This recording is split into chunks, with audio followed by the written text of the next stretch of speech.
the champion league. 305 Fights, where the champions rise, 305, donde surgen los campeones.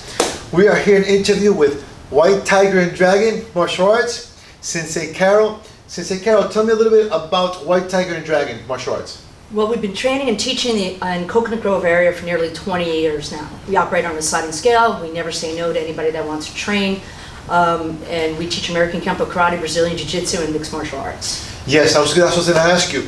I have been to the academy, been very welcoming, very professional. I know you guys have been there for a while, which is great. It's a great experience. You want to share that experience with everybody.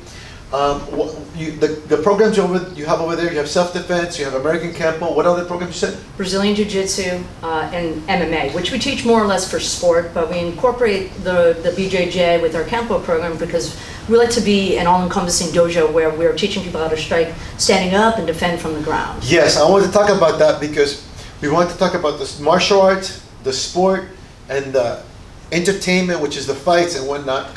Okay, let's talk about the martial arts because I'm very interested about that. You teach American Kempo. I have teachers in Kaji Kempo, American Kempo, Chinese Kempo. Shout out to Wayne Welch, Ron Carlson.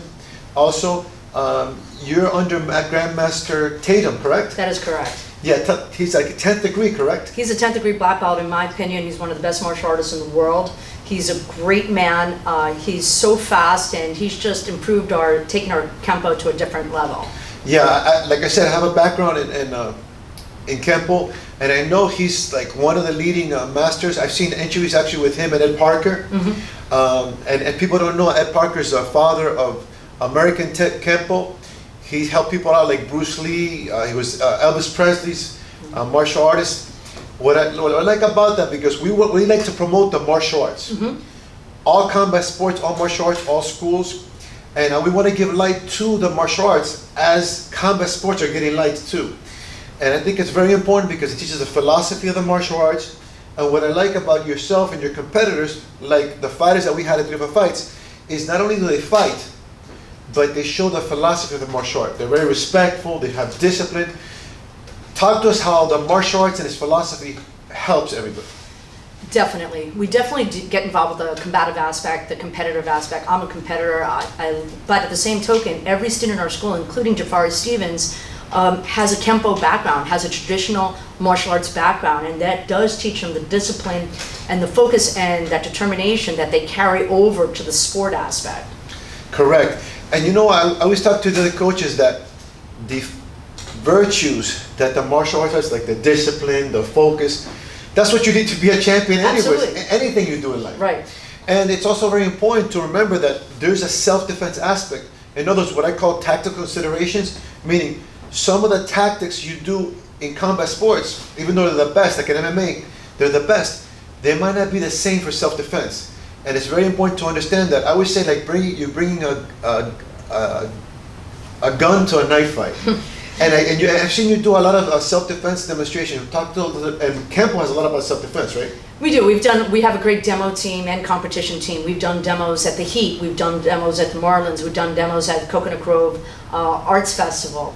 But all those things that we talked about just now, it makes, a recipe for a champion being involved with the traditional martial arts, Kempo. And, when it comes to tournaments, even in MMA, there are rules. On the street, there are no rules. Correct.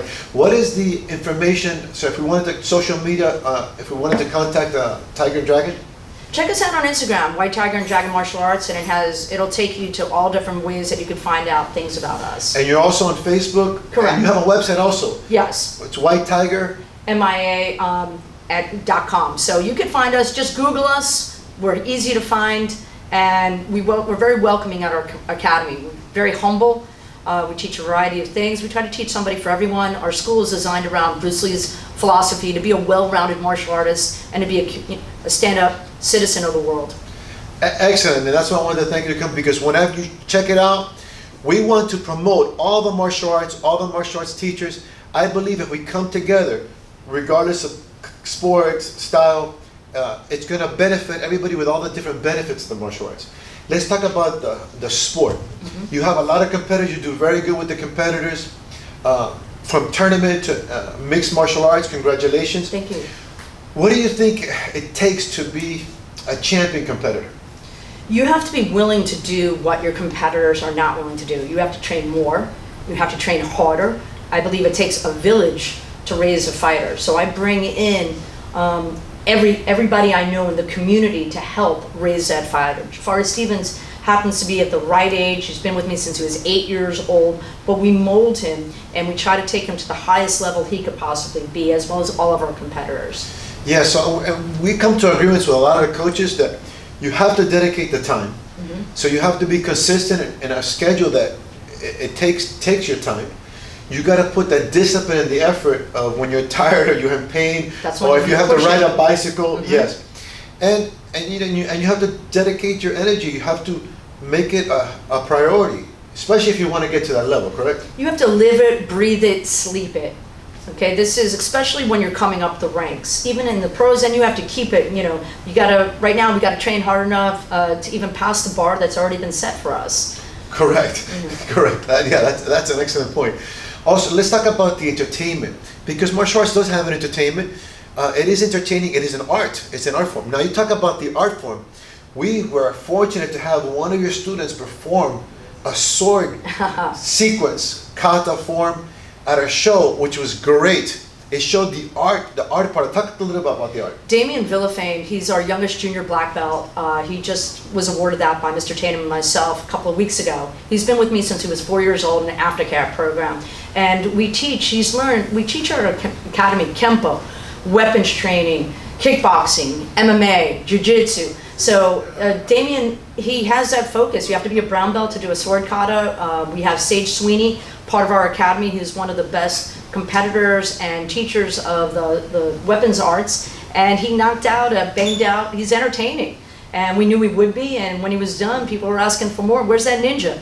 Well, he'll be back hopefully at another time at one of your events. Awesome. That was very important because it showed the art aspect. And this is a martial art. And I think if we learn about the culture, about the art, about the whole spectrum of martial arts, it's going to help all these great athletes like George St. Pierre and everything. They come from the art aspect. They come from the martial arts. I respect that. Yes, yes. Let's talk a little bit about yourself, Sensei Carol. I was really fascinated. I saw on Instagram there was a picture of these old-time boxers. You come from a lineage, a history of fighters and boxers? We do. I mean, as far as I know, my family's been doing mixed martial arts for almost over 100 years. I'm from New York, and my grandfather, my uncles used to train every weekend in Coney Island on the beach in those old-time wrestling uniforms, and they used to love to do bare-knuckle boxing and incorporate grappling. So heck, they were doing MMA. Yeah, and this is very good because people don't know that the martial arts comes from a very long time. There's a very strong lineage behind it. Can you please tell me a little bit about yourself, your rank, and what Sure. I have my first black belt. My father was my first sensei, and he was just a great overall fighter. And then I was handed over his Navy SEAL friends for hand-to-hand combat, but I wanted a black belt. I wanted to learn the traditional arts. Received my first black belt. It was a hybrid of Taekwondo and Hapkido when I was 15. Then I went on to college, played basketball at UM, and then I missed martial arts, so I got back into Kempo. What inspired me to do Kempo was a perfect weapon. Saw that movie, I was like, wow, that guy has great karate, and I ended up training with Jet Speakman, the main character, but I kept thinking, who was his teacher? And then at a seminar, I happened to meet Grandmaster Larry Tatum, Jet Speakman's teacher. We hit it off great. Trained with him since, so I have a 4th degree black belt in Kempo karate as well. I have in BJJ, I've been training under the Valente brothers for almost 15 years. They've been amazing, tighten up our BJJ. And we brought Tigre in to improve our boxing, kickboxing, so I've trained with a lot of the local as well as national favorites. Excellent, and we want to show respect and honor to all the masters, all the schools. Thank you very much for contributing to the martial arts and to the citizens of the community. That's great. Let me tell you something that I admire, that you're very professional, very technical, very expertise, but you're very welcoming, and it's very inspiring. I'll tell you why it's very inspiring. I remember that Dana White had said that there would never be a woman in MMA, and headlong Ronda Rousey, who made the most money for mixed martial arts. And I'm a very pro Chinese martial arts, and there's the first Chinese champion, it's a female champion, Wei Li Zong from China, and that's really admirable, really inspiring. I know that it does take dedication and focus to be a leader and being a female in the industry. I had also an Aikido teacher, Wow, she's out there, and that's very admirable. That's very important because we want to inspire through the martial arts. And you think, how do you feel about inspiring through the martial arts? Oh, I think it's great. I mean, I try to lead by example myself. I respect so much. I've had an opportunity to work with Gina Carano back in the early days. She was an excellent pioneer in women's mixed martial arts. She wasn't just a pretty face.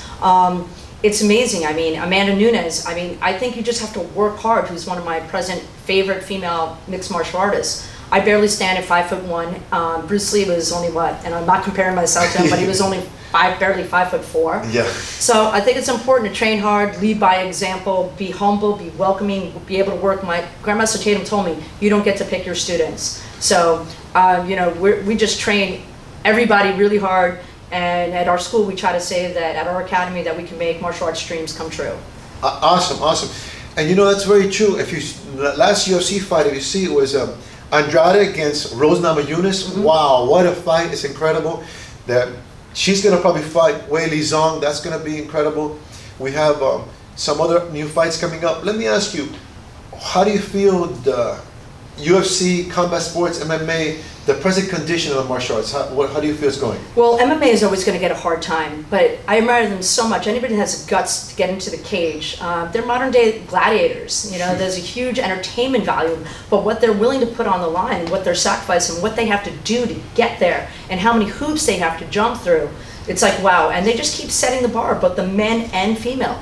They get a bad rap because they're, you know, that whole thug-like mentality, but I love what you're talking about because we need to change that. A lot of these MMA fighters have had a traditional, spend many years in the traditional martial arts, and they're good people. Correct. And they're fighting. Yeah, you know what? And that's a very good point. And thank you very much for participating on our event, helping us, coming to the show, because that's what we're trying to do. We're trying to change those stigmas. The mindset, yeah. Yeah, we're trying to change those mindsets, you know, that you have to be like this and you have to be like that. And if you notice, that's why we say respect and honor. We say where champions rise. You can do anything. It's just the way you do it. Absolutely. Jafari, one of your fighters, is a great example of that.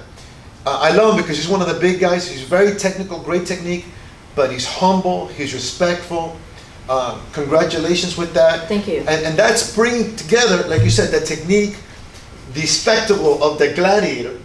But you can see the technique.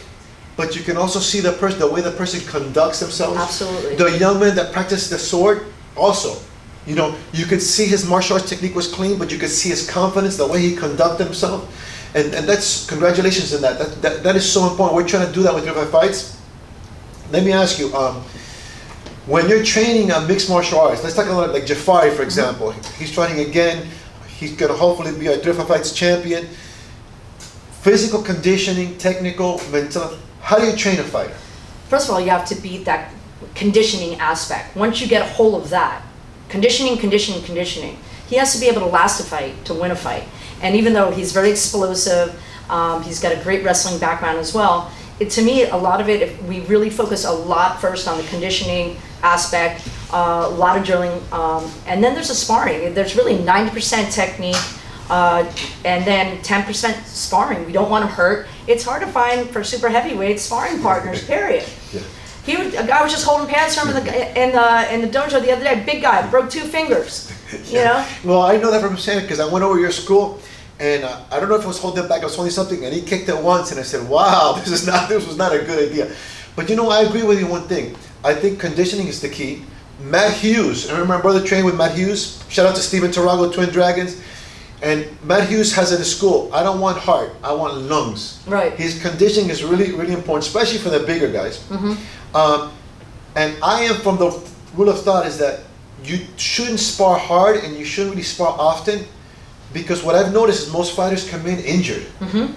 And you can fight, and you know what? There's drills and there's technical drills.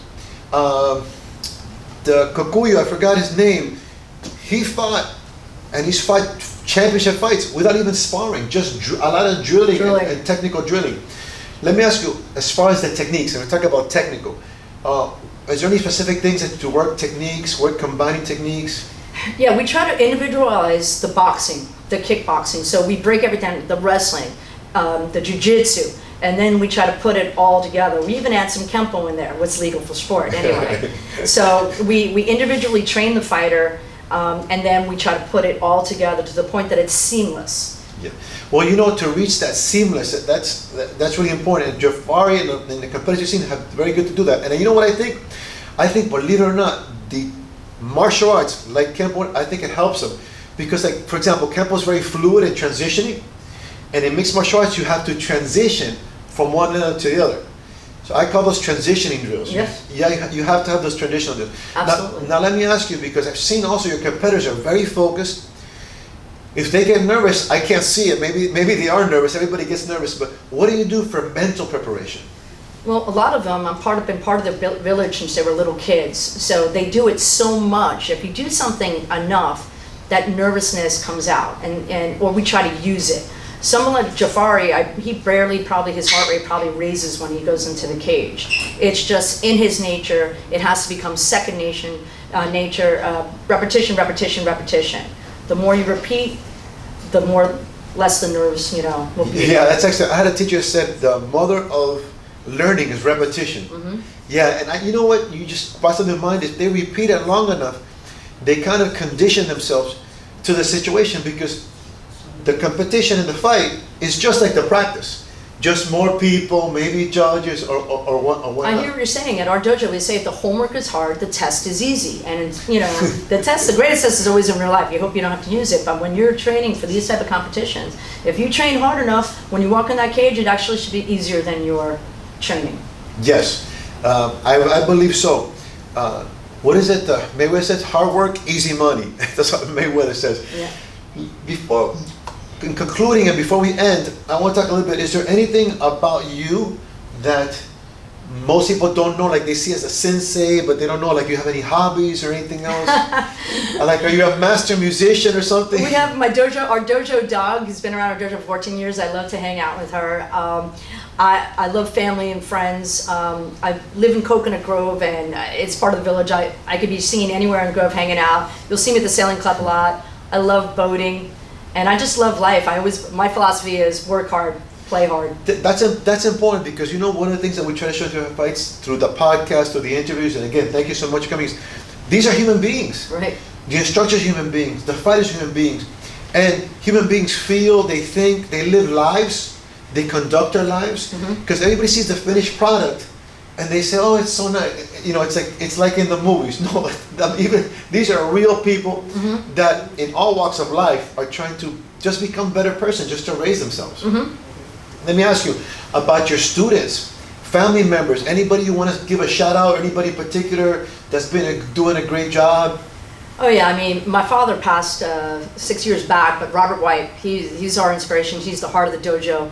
My mom, actually, Angela White, she has taught me more. She's always been able to control her emotions, and that has been so great for myself as a sensei, as well for me to transcend Grandmaster Tatum for teaches us electrifying Kempo and just being such a great person. The Valenti brothers, great jiu-jitsu. Thank you so much. Tigre, you really make our boxing and our kickboxing spectacular. And all the families, it's a lot of devotion. These families that bring their kids, to the dojo, spending money. It takes a family, a community to raise every good That's fighter. a great point. And I, tell everybody and urge everybody, reach out to 305 Fights TV, reach out to White Tiger and Dragon, support each other, go to the events, respect each other, promote each other. Coming together it's a lot better. We want, before you finish, I want to ask you, the state of the mixed martial arts. I'm excited. They just had the UFC Fight Island. They just had their first fight. Incredible. There's some future fights coming along. I was hoping to see Khabib fight. We don't know now with the passing of his father or not. Is there anything that you're looking forward to in combat sports? Any competition? Anything UFC? Yeah, I mean, they just keep with the bar. I think the venues on an island, I think that could be really cool. I mean, who knows what's next? Underwater MMA? I don't know. I mean, I'm willing to watch all of it. I just want to put a shout out too for 305 Fights. Because of 305 Fights, I mean, I was taking people to the UFC and to the pros before you guys, but I used to have to travel. We had to travel. We had to spend a lot of money. We had to spend time away from our dojos. So 305 Fights has given us an amazing, legit vehicle to develop our fighters and to develop that amateur record, which is necessary to go pro. So thank you. No, thank you. And let me tell you, if you can tell us to do anything, if we can improve anything, please. We're open to all suggestions, all fight leagues, all managers, teachers. Call us up. We are together to make this better. Okay, just a small thank you for welcoming to your dojo, for being part of 305 Fights, helping us get better. Just our little 305 Fights shirt, helping us have champions. I didn't know if they made them in my size. And always the fighters get all the great souvenirs, so I'm pretty happy about this. I'm gonna go home wearing this. We really appreciate you guys. We appreciate the MMA community. Oos, thank you all so much. Thank you so much for having us. Before we finish, I want to just thank everybody. Thank White Tiger and Dragon Martial Arts, all the local schools, all the international schools. We also have management companies like Dodge Sports, like Reach Combat, that we're helping management, amateur fighters and pro fighters. If you want to get in contact with 305 Fights TV, make sure you check out our site, their sites. 305 es donde surgen los campeones 305 Fights, is where the champions rise.